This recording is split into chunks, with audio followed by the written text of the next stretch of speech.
क्या बात बन पाएगी इससे? जितना आपने सुना उतना ही मैंने सुना, क्योंकि उस मीटिंग में मैं तो उसमें उपस्थित नहीं था। लेकिन अच्छा है, किसी एक बात के ऊपर अगर सहमति बनती है और एक दूसरे के नजदीक आते हैं। अभी तो 2 दिन का समय लिया है। किसानों ने भी, उनके संगठनों ने भी कहा कि इस नए विचार के ऊपर हमको सोचने का समय दिया जाए। सरकार ने भी जो भी उसके जितने भी फॉलोआउट है उसको विचार करना होगा, ताकि कोई ना कोई रास्ता निकल करके किसान भी संतुष्ट हों और सरकार के ऊपर भी बोझ न पड़े। यानी एक विन विन सिचुएशन कैसे बन सकती है उसका विचार करते हैं। सर 3 दिन बाद आप बजट पेश करेंगे, तो बजट पेश करते हुए आप हमेशा अंत्योदय की बात करते हैं। जैसे जो गरीब आदमी है वो कितनी उम्मीद करें बतौर वित्त मंत्री आपसे? देखा जाए तो आज का ये मेरा भ्रमण है उसी कारण से ही है कि इन गरीबों को भी सुविधापूर्वक इनके मकान बना के दिए जाए।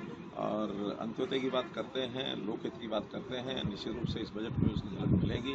फाइनली जब पेश हो जाएगा तब बात करेंगे। सर आखिरी सवाल, राष्ट्रीय परिषद की बैठक हुई दिल्ली में 2 दिनों की, अधिवेशन में क्या कुछ निकला सर?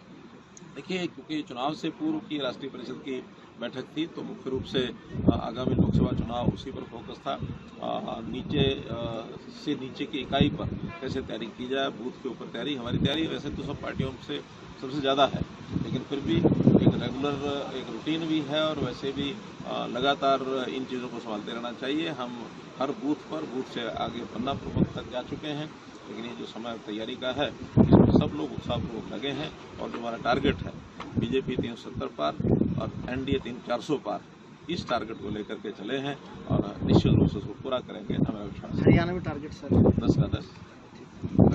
रिपोर्ट करो। क्या कुछ सर संभावनाएं आपको यहाँ पर लगी? देखिए मित्रों, पंचकुला का काफ़ी एरिया अब ऐसा इलीगल एनक्रोचमेंट के अंदर आया हुआ है, जिसके अंदर ये खड़गपुर का एरिया है। इसी में राजीव कॉलोनी का, इंदिरा कॉलोनी का भी एरिया इसमें आया हुआ है।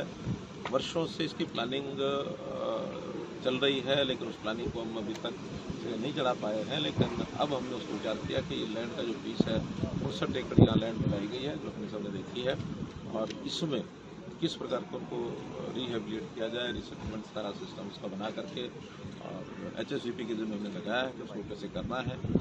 ये जो लैंड है इस 59 एकड़ में कुछ एरिया जैसे बताया जा रहा है फॉरेस्ट का भी है, कुछ PWD का भी इसमें कई ऑफिस बने हुए हैं। उन सबसे बात करके, मीटिंग करके इसको जमीन को क्लियर करके और फिर इसकी योजना बनाएंगे। और जो स्टेक होल्डर्स हैं, खास करके जो एनक्रोचर्स हैं, इनके साथ भी कोई शर्तें तय करके उनको कुछ सर्टिफिकेट करना पड़ेगा। कुछ पैसा उनके द्वारा लगवाएंगे, कुछ सरकार लगाएगी। आवश्यकता पड़ने पर बैंक से भी लोन लेकर उनको दिया जाएगा। और ये लगभग कितना 7,000 है, कितने 7,500 ऐसी ये डिग्रीज हैं जो आइडेंटिफाई की गई थी उस समय, उनको सबको इसका लाभ जो है वो मिल सकेगा। साथ ही घर एरिया में कुछ लैंड ऐसी है जो एक्वायर की थी HSVP ने, लेकिन उसका भी उपयोगिता इसलिए नहीं है कि वहाँ बहुत जमीन नीचे है। और उसका भी मैंने आज कहा है कि कितना घर को सेव करते हुए, सुरक्षित उसका पानी का बहाव करते हुए उस ज़मीन का उपयोग हम कैसे कर सकते हैं, उसकी प्लानिंग के लिए आज मैंने बोला है। तो ये मीटिंग करके और उसकी जानकारी देंगे, ताकि ठीक सम्यक विकास हो सके, किसी को बाधा ना आए, लेकिन इस विषय को जो वर्षों पेंडिंग है इसको पूरा कर सकें।